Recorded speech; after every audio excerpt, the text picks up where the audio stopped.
नमस्कार, मैं हूं पुनीत पाठक और आप देख रहे हैं छत्तीसगढ़ की बात। स्वागत है आप सबका। बीते सोमवार को दुर्ग जिले के खुड़मुड़ा गांव में एक साथ एक परिवार के 4 लोगों की जघन्य हत्या कर दी गई। माता पिता, बेटा, बहू, यहां तक कि पोते पर जानलेवा हमला हुआ, जिसमें वो बुरी तरह जख्मी हुआ। 5 लोगों के परिवार में अब केवल एक 11 साल का बच्चा ही जीवित है, जो कि सनसनीखेज हत्याकांड का इकलौता गवाह भी है। पुलिस ने अब तक एक संदिग्ध समेत 5 लोगों को हिरासत में लिया है और उसके पास अभी कोई ठोस बात नहीं है। हालांकि दावा जरूर है कि बड़ा खुलासा होगा। लोग आक्रोशित हैं। दुर्ग सांसद ने सीधे केंद्रीय एजेंसी से निष्पक्ष जांच की मांग कर दी।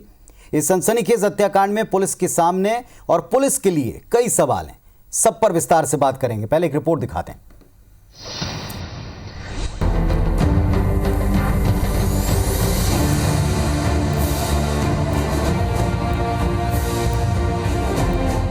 राजधानी रायपुर से लगे खुड़मुड़ा गांव में एक ही परिवार के 4 लोगों की हत्या के 3 दिन बाद भी पुलिस के हाथ सुराग के नाम पर महज ये स्केच है, जिसे पुलिस ने घटना के इकलौते चश्मदीद की गवाही के बाद तैयार किया। हालांकि पुलिस जांच अभी तक परिजनों के आसपास ही घूम रही है। इसे लेकर ग्रामीणों में आक्रोश है। बुधवार को मृतकों के अंतिम संस्कार में शामिल सोनकर समाज ने पुलिस को 24 घंटे का अल्टीमेटम दिया है कि अगर अपराधी जल्द न पकड़े गए तो सोनकर समाज उग्र आंदोलन करेगा। खुड़मुड़ा हत्याकांड को 3 दिन बीत चुके हैं, लेकिन पुलिस के हाथ अभी तक खाली है, जिसको लेकर स्थानीय लोगों के साथ साथ समाज में बहुत ज़्यादा आक्रोश है। कोई इसे भू माफिया से जोड़कर देख रहा है तो कोई इसका अन्य कारण बता रहे हैं। लोगों की भीड़ देखकर आप अंदाजा लगा सकते हैं। पूरा का पूरा गांव यहाँ पर उमड़ा हुआ है। सोनकर समाज के लोग हैं, अलग अलग जिलों से भी आए हैं। क्या लगता है आप लोगों को इसके पीछे गाँव में क्या चल रहा है? जमीनों को लेकर क्या लगता है? इतने आदमी हैं तो हमको शासन प्रशासन से यही कहना है कि 24 घंटा के अंदर गिरफ्तारी देने तो हम लोग समाज वाले उग्र कदम उठाएंगे, आंदोलन करेंगे। इसके लिए जहां तक भी लड़ाई लड़ना पड़ेगा लड़ेंगे। पुलिस जांच में पता चला कि हत्याकांड वाली रात एक व्यक्ति सोनकर परिवार से मिलने आया, जो देर रात वहीं रुका। वो व्यक्ति मृतक दुलारी बाई के परिचित था। कोई इनके आपसी विवाद को लेकर है या कोई गांव से विवाद है, पारिवारिक विवाद है, इसके अलावा जमीन को लेकर भी कोई विवाद हो या पूजा पाठ को लेकर किसी मैटर पे भी है, सभी डायरेक्शन पे पुलिस अलग अलग टीम बना के इस पर जांच कर रही है। जैसा कि हत्याकांड में जीवित बचे 11 साल के दुर्गेश ने बताया, पुलिस को आशंका है कि हत्याकांड करने वाला व्यक्ति दुलारी बाई का पुराना परिचित था। IBC 24 को मिली जानकारी के मुताबिक जिस परिवार की हत्या हुई उसके पास लगभग 7 एकड़ जमीन थी। परिवार के खेत के अगल बगल और चारों तरफ बिल्डर्स ने जमीनें खरीद ली हैं और लंबे समय से परिवार पर जमीन बेचने का दबाव बनाया जा रहा था। गांव वालों का कहना है कि मामले की जांच होनी चाहिए कि कहीं जमीन हथियाने के लिए परिवार को मौत के घाट तो नहीं उतार दिया गया। जमीनों को लेकर बहुत मारामारी है और काफ़ी लोगों को दबाव दिया जाता है, लालच दिए जाते हैं और कई एंगल से उन लोग को रास्ता बंद करने की कोशिश करते हैं।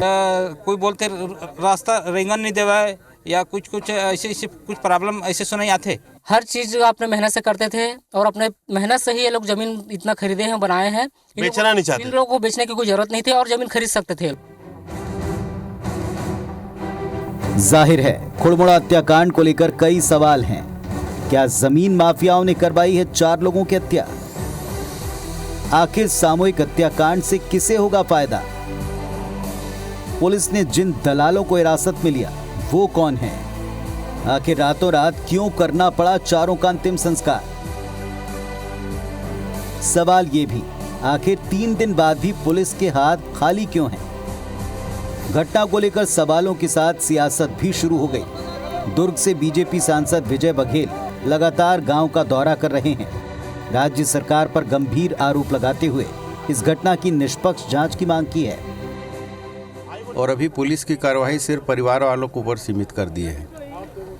अभी भी एक उनके भाई को उठा के ले गए थाने। मतलब पुलिस क्या करना चाहती समझ से परे है। मुख्यमंत्री का क्षेत्र है, इतना संदिग्ध मामला है। और मैं तो उस दिन भी आया था, अंतिम संस्कार में शामिल हुआ। उसका क्षेत्र है, कांग्रेस के एक भी नेता यहाँ अभी तक नज़र नहीं आया। लेकिन मैं ऐसा समझता हूँ कि बहुत जल्दी छत्तीसगढ़ की पुलिस को आप बधाई देंगे। जो इतनी बड़ी हादसा और हत्या का जो कांड हुआ है, अपराधियों तक पुलिस बहुत जल्दी पहुँचेगी। इधर मामले की जांच के लिए आईजी ने 14 सदस्यीय टीम गठित कर दी है। राजधानी के 2 दलालों को हिरासत में लेकर पुलिस उनसे पूछताछ भी कर रही है। बहरहाल खुड़मुड़ा में जो खूनी खेल खेला गया, उसे लेकर ग्रामीणों में दहशत है। सबकी यही मांग है, मामले की निष्पक्ष जांच हो और कातिलों को जल्द सजा मिले। गांव में 2000 एकड़ में खेती होती थी, वहाँ 1200 एकड़ में प्लॉटिंग हो चुकी है। बहुत मुश्किल से 800 एकड़ जमीन जो है किसानों के पास बची हुई है। तो पुलिस इस बात पे लगातार जांच कर रही है कि क्या परिवार पे लगातार ये दबाव डाला जा रहा था कि जमीन बेचे, या परिवार के से जुड़े ऐसे किसी आदमी पे दबाव डाला गया कि उससे बहुत बड़ा हिस्सा मिलने वाला है अगर ये रास्ता क्लियर हो जाता है। तो फिलहाल सारी चीज़ें जाँच का विषय है, देखते हैं कि पुलिस को क्या मिलता है। फिलहाल तो पुलिस के हाथ 48 घंटे के बाद भी खाली हैं। कैमरामैन लखन शर्मा के साथ संदीप शुक्ला, IBC 24 रायपुर। तो दावे में कितना दम है? क्या जमीन माफिया का इसमें हाथ है? क्या इस पर पॉलिटिक्स हो रही है? क्या इसमें किसी तरह का कोई दबाव है? क्या इस पूरे मामले में कहीं कोई पर्दा है? ऐसे कई सवालों का जवाब देने हैं पुलिस को। लेकिन इससे पहले एक परिचय करा दें आपका उस पैनल से जो हमारे साथ में इस वक्त चर्चा के लिए जुड़ रहा है। डॉक्टर श्री चंद Mishra ji, managing editor IBC 24 हमारे साथ इस पैनल में हैं। विजय बघेल जी, भारतीय जनता पार्टी के सांसद, उस इलाके से जो लगातार लोगों से मिलकर बात करते रहे हैं, वो हमारे साथ जुड़े हैं। बृहस्पति सिंह साहब, कांग्रेस पार्टी के विधायक और जिम्मेदार जनप्रतिनिधि जुड़े हैं। और संदीप शुक्ला, हमारे सहयोगी भी हमारे साथ में जुड़े हैं, जिन्होंने इस पूरी खबर को कवर किया। पहले संदीप, आपके पास आएंगे। पुलिस के पास अब तक क्या क्या अपडेट है, क्या इनपुट हैं, और ये बड़े खुलासे का दावा कितनी हद तक सही है? पुलिस जी देखिए, शाम 7 बजे तक की बात करें तो पुलिस साफ तौर पे कह रही है कि पूरा मामला अभी तक ब्लाइंड है। मतलब पुलिस कुछ भी कहने से इस पे इनकार कर रही है कि ये रंजिश का, बदला का या फिर कोई सुपारी किलिंग है। इस पे पुलिस कोई भी आधिकारिक बयान नहीं दे रही है। एक स्केच उन्होंने जारी किया है 11 साल का जो बच्चा है उसके बयान के आधार पर। लेकिन 3 से 4 चीज़ मैं जरूर कहना चाहूँगा कि देखिए, जिसने जो भी इस हत्या में शामिल था वो शाम को 6 बजे घर आता है, रात को उसके लिए चिकन मटन बनता है, परिवार के साथ वो खाना खाता है, अगले 3 बजे वो उस हत्याकांड को अंजाम देता है, बच्चे को भी वो मरा हुआ समझकर छोड़ जाता है। तो ये बात तो पक्की है कि वो परिचित था। दूसरी बात ये तय है कि ये लूट का मामला नहीं है, क्योंकि घर से 3 लाख रुपए नगद सुरक्षित रखे हुए थे, इसलिए लूट का मामला इसलिए कहा नहीं जा सकता। और बदला या रंजिश इसलिए नहीं क्योंकि वो आदमी रात भर घर में था। और एक कहावत है कि बिना आग के धुआं नहीं होती। तो एक बहुत बड़ी पुलिस को कहीं ना कहीं से क्लू मिला है, तभी जो है जमीन दलालों को उठाया गया है। क्योंकि जब हम मौके पे पहुंचे तो साफ समझ में आता है कि 40 फीट की सड़क है जो उस खेत में आके खत्म होती है। उसके बाद वो प्रोजेक्ट जो है पिछले 7 साल से रुका हुआ है। इसी कारण परिवार पे बहुत ज़्यादा दबाव था कि उस पर जो प्लॉट को बेचे ताकि प्रोजेक्ट जो है आगे बढ़े। और बिना आग के धुआं नहीं उठता। सीधे बात है कि भाटा गांव के 2 दलालों को उठाया गया है, बैद्यनाथ पारा, कचहरी चौक, और लाखे नगर से भी कुछ लोगों को उठाया गया है, या तो जो किसी पॉलिटिकल पार्टी से या तो जुड़े होंगे या तो किसी जमीन दलाली जैसे काम से जुड़े हुए हैं। इनको उठाकर पूछताछ की जा रही है। तो कहीं ना कहीं इस पूरे मामले को सिर्फ सामान्य हत्याकांड जो होता है अपराध के तौर पर देखने के बजाय कहीं ना कहीं जमीन से जोड़कर बहुत ज़्यादा जरूरी है देखना। क्योंकि आज शाम को इतनी भयावह स्थिति थी कि कोई पूरे गांव का कोई भी एक आदमी बयान देने से हिचकिचा रहा था। पूरा गांव डरा हुआ था कि जो यहाँ प्रॉपर्टी डीलर डेवलपर कर रहे हैं, अगर ये कुछ बयान देते हैं तो उनके परिवार के साथ क्या होगा। कैमरा फेस करने से ग्रामीण बच रहे थे। तो कहीं ना कहीं इस बात की भी जांच होनी चाहिए कि जो रास्ता बंद कर जाता है लगानी जमीन का, किसानों का दबाव डालकर उनको जमीन खरीदी जाती है, दलाल उनको दिन रात शराब पिलाते हैं जमीन मालिकों को, और इस प्रकार से किसानों की जमीन वहां से बिल्कुल खरीदी जा रही है। एक नई बात ये समझ में आई है। तो इस एंगल पे बहुत ज्यादा जांच करनी जरूरी है कि क्या ये सारा जो घटनाक्रम है ये सुपारी किलिंग, कॉन्ट्रैक्ट किलिंग था, या फिर किसी ऐसे आदमी के को इस्तेमाल करके ये घटना कारित की गई जिसको बहुत बड़ा लाभ हो जाता। शायद पूरा परिवार खत्म हो जाता तो किसी को बहुत बड़ा जमीन का हिस्सा मिल जाता। तो इस एंगल को छोड़ना नहीं चाहिए। पुलिस इस पर भी जांच कर रही है। बाकी जो है अन्य एंगल से पुलिस अभी भी इंकार कर रही है। बच्चा जो है उसके बयान के आधार पर स्केच जारी हो गया है। जितने क्राइम ब्रांच है रायपुर के अलावा। जी, आपको यहीं रोकना चाहूँगा। एक सवाल मेरा ये है कि जो बलराम और दुलारी जिनकी पहले हत्या हुई, जो बच्चे के दादा दादी हैं, उस घर से कोई शराब की बोतल या किसी नशे की कोई चीज़ मिली है क्या पुलिस को?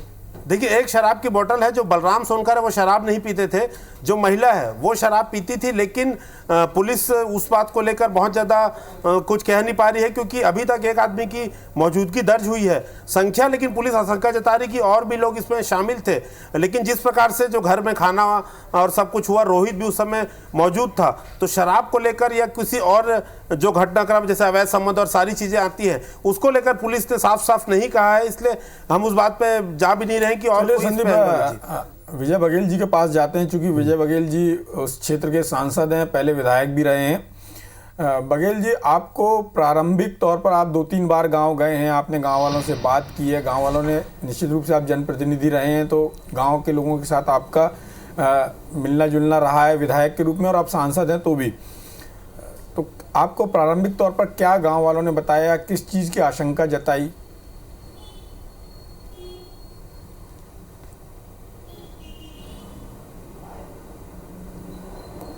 देखिए, सबसे पहले तो मैं मृतक परिवार के प्रति शोक व्यक्त करता हूँ। बहुत दुखद घटना और निंदनीय घटना हुई है, और मृतकों के प्रति अपनी शोक श्रद्धांजलि अर्पित करता हूँ। मैं पहले दिन भी गया था, अंतिम संस्कार में शामिल हुआ, और आज भी जब 3 दिन में पूरा कार्यक्रम संपन्न किए तब भी मैं वहाँ था, और वहीं से होके आपके बीच में हूँ।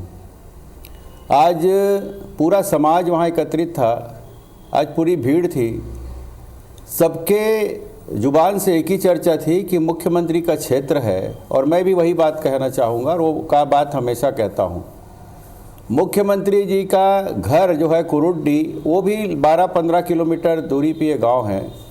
इधर जो उनके निवास है, मुख्यमंत्री का बंगला है रायपुर में, वहाँ से भी 12-15 किलोमीटर की दूरी है, उनका क्षेत्र है। लेकिन उनके मन में संवेदनाएं मर चुकी है। बघेल जी एक भी नुमाइंदे अभी तक उस परिवार से मिलने नहीं गया। बघेल जी, मैं उनको सांत्वना देने नहीं गए। और सुनिए कि मुख्यमंत्री अभी तक अपने बयान से बच रहे हैं। दूसरी बात, बघेल जी, मेरा सीधा सवाल था, लोगों के मन में ये चर्चा थी, ये भी एक विषय है, आप पूछे हैं, उसी सवाल का जवाब है। लोग ये पूछ रहे थे कि आप आ गए, वो कहाँ हैं? और एक शंका जो व्यक्त की जा रही थी लोगों के बीच से जो आ रही थी बात, उस दिन बिजली तार चोरी हुई उसी रात को, और लगातार उस क्षेत्र में बिजली चोरियां होती रही हैं। किसानों के पंप से केबल के वायर चोरी किए जाते हैं, ये लगातार चल रहा है। मुख्यमंत्री ऊर्जा मंत्री भी हैं, लेकिन इस पर कोई संज्ञान नहीं है। जो गांव वहां पे है, वहां से अमलेश्वर थाने की दूरी मात्र 4 किलोमीटर है, लेकिन लोगों के बीच में भी चर्चा थी कि गश्त एक भी दिन नहीं होती, मतलब पुलिस उस तरह ध्यान भी नहीं देती। बघेल जी, मेरा सवाल एकदम सीधा था, और आप जवाब थोड़ा सा। अभी लगभग 4 लाशें दूसरे जगह हत्या करके वहां छोड़ी गई, डाल दी गई थी। मेरा सवाल एकदम सीधा था, और आपने उसको पॉलिटिकल रंग को बोल रहा हूं। सीएम वहां पहुंचे या ना पहुंचे, हो सकता है बिजली तार चोरी करने वाले लोग भी इसमें संदिग्ध नहीं। ये तो केवल आपका एंगल है। हमारे रिपोर्टर जो गए वहां लोगों से बात की, वहां पर जो हम आपके बीच में आएंगे, आपसे फेस करेंगे, तो हम तो ये आरोप भी लगाएंगे। जी ठीक है, आप आरोप लगा लीजिए, राजनीतिक व्यक्ति हैं, लेकिन मेरा इस कार्यक्रम और दोनों प्रकार की बातें वहाँ आ रही थी। एक तो भू माफिया ये दोनों प्रकार की बात आ रही थी। मैं मिश्रा जी यही बात कह रहा हूँ कि दोनों प्रकार की बात आ रही थी कि वहाँ भू माफिया भी इस हत्याकांड को अंजाम दे सकते हैं, और एक और बात आ रही थी कि जो बिजली चोर में संलिप्त लोग हैं वो भी इस हत्याकांड में वो भी शामिल होने का एक शक लोग पैदा कर रहे थे। लेकिन सिर्फ पुलिस वाले एक तरफा कार्रवाई कर रहे हैं, एक तरफा वो दिशा में जा रहे हैं भू माफियाओं की। बिजली तार चोरी करने वालों के तरफ उनकी नज़र अभी भी नहीं है, और ये आवश्यक है कि बिजली तार और केबल तार चोरी करने वाले गैंग के पीछे भी पुलिस लगे और उनसे भी पूछताछ करे। बघेल जी, परिवार के लोगों को परेशान किया जा रहा है। अंतिम संस्कार हुआ, उसके बाद से लगातार परिवार के लोग वहाँ, ये भी चर्चा वहाँ थी जी। अभी आप जो संदीप भाई वहाँ गए थे वो भी इसी बात को बताए। जो संदीप ने हमको बताया और जो उनने वहाँ पे गांव वालों से चर्चा की, उसका लबोलुआब ये है। सीधा पुलिस प्रशासन के ऊपर भी आरोप लगाऊंगा। नहीं, आप लगाइए, आप राजनीतिक व्यक्ति हैं, आपको लगाना भी चाहिए और कानून व्यवस्था पे सवाल उठाना भी चाहिए। लेकिन हमारा इस कार्यक्रम को चर्चा करने का उद्देश्य ये था कि हम इसकी सच्चाई या घटनाक्रम उस पर चर्चा करें। और हमारे रिपोर्टर ने जो हमको बताया, उसने प्रारंभिक तौर पे जो लोगों से बात की उसमें ये बात समझ में आई, क्योंकि उनके खेत उसी विषय से बघेल साहब, एक सीधा सवाल मेरा है, एक सीधा सवाल। जितनी बातें आपने कही उसमें आपने एक गिरोह का जिक्र एक तरह से किया बातों में कि बिजली चोरी वहां हो रही है, संज्ञान नहीं लिया, ठीक बात है, उसकी भी जांच होना चाहिए, सब आंदोलन करें, मीडिया उसको दिखाता है, उसके साथ है, हर तरह की चोरी रुकना चाहिए। एक बड़ी बात है कि पूरा परिवार खत्म कर देने के पीछे मकसद क्या हो सकता है, फायदा किसको हो सकता है? क्या गिरोह पर आप सीधे आरोप लगाते हैं? सिंपल सवाल, सीधा सा। गांव के लोगों से आपकी बात हुई, आपको क्या लगता है, क्या जमीन माफिया ने हत्या करवाई होगी जिस तरह की चर्चाएं हैं गांव में?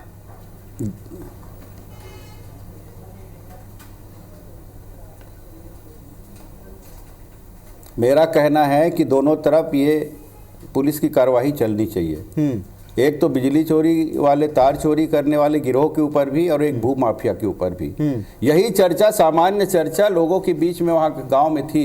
मैं 2 दिन से लगातार जा रहा हूँ, मैं परसों भी गया था, आज भी गया हूँ। ठीक।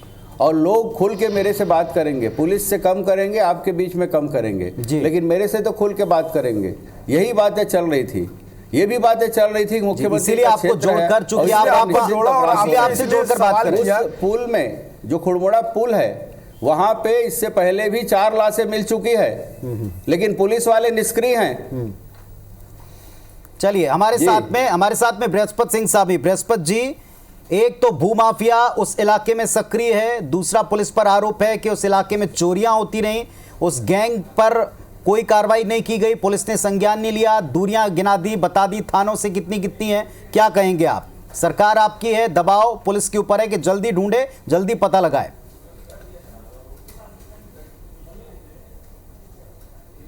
सबसे पहले तो मैं जिन परिवार की हत्या हुई है उनके शोकाकुल परिवार को मैं संवेदना व्यक्त करता हूँ। ईश्वर से प्रार्थना करता हूँ कि उनके जो बच्चे हैं उनको बड़े सुखी रखें, उनको सहने की क्षमता दे। देखिए, चाहे किसी भी की सरकार हो, कोई भी व्यक्ति हो, ऐसे घटना का कठोर से कठोर कार्रवाई होना चाहिए, चाहे कितना भी बड़ा पहुँच वाला व्यक्ति हो। और इस मामले में सरकार गंभीरता से कार्रवाई कर रही है। वरिष्ठ अधिकारियों की टीम एक एक चप्पा चप्पा पे नज़र रखा है। भले थोड़ा सफलता मिलने में कामयाबी अभी जल्दी पूरा नहीं हो पाया पूरी तरह, लेकिन कोई भी व्यक्ति हो, ऐसे हत्या करने वाले, ऐसे चोरी करने वालों को खिलाफ सख्त कार्रवाई होना चाहिए। इस मामले में विधायक दल के बैठक दिन मुख्यमंत्री जी भी काफ़ी चिंता व्यक्त कर रहे थे और बड़े अधिकारियों को निर्देश दिए गए हैं। विवेचना के लिए भी बड़े से बड़े अधिकारियों की निगरानी में की जा रही है और जल्द ही सारे सच्चाई सामने आ जाएंगे। जो भी दोषी होंगे किसी भी कीमत पे बख्शा नहीं जाएगा, चाहे कितनी भी पहुंच रखता हो, किसी भी कीमत पे उसे बख्शा नहीं जाएगा। हर हालत में कार्रवाई होगी और जल्द वो सलाख के पीछे होंगे। आपके सामने, आपके चैनलों में देखने को मिल जाएगा कि वो कौन आरोपी है, कैसे किया, क्या किया। एक एक चीज बहुत गंभीरता से जाँच हो रही है और सरकार किसी कीमत पे, भूपेश बघेल की सरकार है और भूपेश बघेल जी का विधानसभा क्षेत्र और रायपुर से लगा हुआ है, किसी भी कीमत पे ऐसे हत्या करने वालों के खिलाफ कार्रवाई में कोई कोताही नहीं होगी, कठोर से कठोर कार्रवाई होगी। ये सरकार का ये आश्वासन, ये दावा इसी मंच पर नहीं, हर जगह हमने सुना है और अब इस पर एक्शन लेने का टाइम आ गया। छोटा सा ब्रेक का वक्त है, ब्रेक के बाद लौट रहा हूं। संदीप से पूछेंगे कि दरअसल क्या शुरुआती दौर पर लग रहा है, क्या क्या थ्योरीज हैं।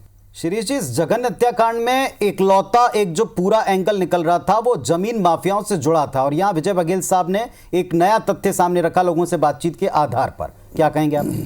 देखिए पुनीत जी, मैं पहले उस परिवार के बारे में आपको बताना चाहता हूँ। जो मेरी संदीप से बात हुई है तो संदीप का कहना था कि इनके जो बलराम और दुलारी के 3 बेटे हैं, 2 बेटियां हैं। 2 बेटे अलग रहते हैं, उनका अलग कारोबार है। ये जो बेटा रोहित और इसकी पत्नी कीर्तन, ये दोनों साथ में रहते थे। इनके भी 4 बच्चे हैं। ये जो बड़ा वाला बच्चा है 11 साल का, इसके बाद 3 बच्चे और हैं। जो 2 बेटियां हैं उनकी शादी हुई है तो उनको संपत्ति नहीं देने जैसी कोई बात भी सामने आई है। अब इस पूरी घटना के 2-3 एंगल हैं। एक पारिवारिक एंगल भी हो सकता है, एक जो बिल्डर भूमाफिया वाला एंगल भी हो सकता है और एक शराब या ये चोरी वाला जो विजय बघेल जी ने बताया। अब चूंकि रायपुर जैसे शहर में जब जो भूमाफिया हैं वो सरकारी ज़मीनों को नहीं छोड़ते हैं, सरकारी ज़मीनों पे कब्जा करते हैं, बना के भेजते हैं, तो वो ऐसे गांव वालों को कैसे बख्श सकते हैं, ये भी एक बड़ा सवाल है। चूंकि वो इलाका ऐसा है कि रायपुर में जो ज़्यादा सस्ती बसाहट की बात करें तो या तो वो सेजबहार रोड पर है या फिर ये जो भाटा गांव रोड है जो आगे जाके फिर उस तरफ अमलेश्वर लग जाता है। तो रायपुर की ज़्यादातर बड़े बिल्डर्स का काम अमलेश्वर में चल रहा है जी।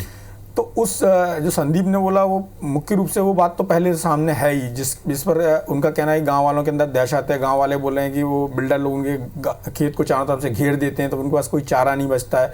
ज़मीनों के रेट ऐसे हैं कि 300-400 रुपये या 1 करोड़ रुपए एकड़ के हिसाब से ले लेते हैं और फिर 1200 रुपये फुट के हिसाब से भी बेचते हैं। तो उसमें पैसे का इतना इन्वॉल्वमेंट है, इतना ज़्यादा मनी रोलिंग है कि लोगों को वो खेती करने नहीं देंगे। ये बात बिल्कुल सच है। जब वो शहर में भी इस तरह का काम चलता है, राजधानी के अंदर करते हैं और हर शहर में करते हैं, केवल छत्तीसगढ़ की बात नहीं कर रहा हूँ, पूरे देश में ये चलता है, तो वो गाँव वालों को क्यों छोड़ेंगे। लेकिन यदि ज़मीन का एंगल है और हत्या हुई है तो फिर ये दिल्ली और उसके आसपास जैसे इलाकों में जिस तरह सा ट्रेंड है ये उस तरह का ट्रेंड है। और यदि ये ट्रेंड है तो ये बहुत एक खतरनाक ट्रेंड की शुरुआत हुई है। तो पुलिस को तो सभी एंगल से जांच करनी है। जैसे विजय बघेल जी बोल रहे थे कि पुलिस चोरी वाले एंगल पे ध्यान नहीं दे रही, तो ऐसा नहीं हो सकता। क्योंकि पुलिस को खुलासा करना है तो वो सभी एंगल पे ध्यान दे रही होगी। वो पारिवारिक एंगल पे भी ध्यान दे रही होगी, चोरी वाले एंगल पे भी ध्यान दे रही होगी, बिल्डर वाले एंगल पर भी ध्यान दे रही होगी। ऐसा नहीं हो सकता कि पुलिस किसी एक एंगल पर ही चल रही होगी। और हाँ, ये ज़रूर है कि जब ये हत्याकांड का खुलासा होगा तो ये कोई आवश्यक नहीं है। यदि हत्यारा पकड़ भी लिया जाए तो ये कोई आवश्यक नहीं है कि किसने हत्या कराई इस बारे में कोई जानकारी मिल पाए। हो सकता है कि जो हत्यारा है वो जिन लोगों ने हत्या कराई या जिनने सुपारी किलिंग कराई उनका नाम छुपा जाए। हालांकि छत्तीसगढ़ की पुलिस के बारे में मेरा 20 साल का अनुभव ये है कि यहाँ पर कोई भी अपराधी हो पकड़ा नहीं जाता। सरकार किसी की भी अपराधी जो बचता नहीं है, किसी की भी सरकार रही हो, चाहे जोगी रहे हो, चाहे रमन सिंह रहे हो, चाहे भूपेश बघेल जी हैं, तो ऐसा नहीं होता यहाँ पे कोई अपराधी। यहाँ की पुलिस इस मामले में बहुत कॉम्पिटेंट है। यदि वो चाह लेती तो पकड़ लेती। और चूंकि मुख्यमंत्री का विधानसभा क्षेत्र है तो निश्चित रूप से पुलिस अपनी कार्रवाई बेहतर करेगी ही। संदीप, एक सीधा सवाल है मेरा और इस पूरी चर्चा का सार भी है, कौन से ऐसे एंगल हैं जिसके ऊपर पुलिस को छानबीन करते आपने देखा अब तक पाया है? जो बघेल साहब इसमें कह रहे हैं, कितना इसमें सच्चाई है? लोगों से तो आपने भी बातचीत की। देखिए, तार चोरी होता है, लेकिन आप ये सोचिए कि अगर तार चोर गिरोह रहता तो रात को बैठ के घर में वो खाना नहीं खाता। इनकी शिकायत सही होगी, लेकिन वो 3 दिन पहले वाली घटना में कहीं नजर नहीं आता, क्योंकि वो वहाँ बैठ के उसने खाना खाया है, उसके लिए मटन बनाया गया है बाकायदा। और वैसे और बच्चे ने देखा है उसे साइकिल से जाते हुए, तब वो लौट कर आता है, बच्चे का सर दीवार पे मारता है। इसके बाद तो पुलिस जिन एंगलों पे जांच कर रही है वो ये है कि एक भाई को उठाकर पूछताछ की जा रही है, जो दामाद हैं उनको भी कहीं ना कहीं, जो और अलग जो परिजन हैं उनको भी जांच के दायरे में लिया जा रहा है। दो लड़कियों के पति हैं, उनको भी पुलिस कहीं ना कहीं जांच के दायरे में ले रही है। लेकिन कहीं ना कहीं जब आप सोचिए कि 2 बड़े दलाल हैं जिनका काम भाटा गांव से लेकर अमलेश्वर तक है, जो भाटा गांव से गोपा सोनकर और पटेल को जो पुलिस ने हिरासत में लिया है, ये 2 बड़े क्लूज अहम साबित हो सकते हैं। अगर ये किसी को इस्तेमाल करके हत्या करवाई गई है तो ये पुलिस बांध के चल रही है। और इसी 4 से 5 पॉइंट में पुलिस लगातार जांच कर रही है। और गढ़सिवनी नाम का गांव है जहां से बलराम सोनकर का खुद का गांव था, वहां पर भी एक टीम भेजी गई है। साइबर पुलिस इस पर काम कर रही है, एक स्केच जारी किया गया है। तो लगातार सभी मामलों में जांच चल रही है। शराब की 1 बोतल वहां जरूर मिली है, लेकिन पुलिस ने, जैसा मैं बताया कि जो पुरुष थे वो शराब नहीं पीते थे। आशंका है कि कभी कभी जो महिला है, पुलिस के अनुसार शायद वो शराब पीती हो या तो मेहमान के लिए शराब मंगाई गई हो। तो इस मात्रा में शराब भी नहीं मिली है कि लोग वहां बेसुध हो जाते। तो कहीं ना कहीं ये सीधा मर्डर है जिसे अंजाम दिया गया है। पुलिस 4-5 एंगल पे जांच कर रही है फिलहाल। जी चलिए, परिवार का जघन्य हत्या कर देना, सनसनीखेज हत्याकांड का सामने आना पुलिस के सामने बड़ा चैलेंज है। और अगर जैसा शिरीष जी कह रहे हैं कि ये दिल्ली और उसके आसपास या मेट्रोज के आसपास का जो चलन है कि जमीन के लिए पूरे परिवार को ही खत्म कर देना, और जैसा बताया भी जा रहा है कि 7 साल से कोई प्रोजेक्ट किसी जमीन के लिए रुका है, उसके परिवार का ही अचानक खत्म हो जाना, और परिवार में ऐसे बहुत सारे एंगल्स हैं जिनकी छानबीन बनती है। उम्मीद यही है जो गांव वालों के साथ हम भी जुड़ते हैं कि सही जांच हो, सटीक जांच हो, सच सामने आए और खुलकर सामने आए, क्योंकि इसमें कई सारी शंकाओं के बिंदु हैं। जवाब केवल पुलिस ही तलाश सकती है। बहुत शुक्रिया आप सबका जुड़ने के लिए। नमस्कार।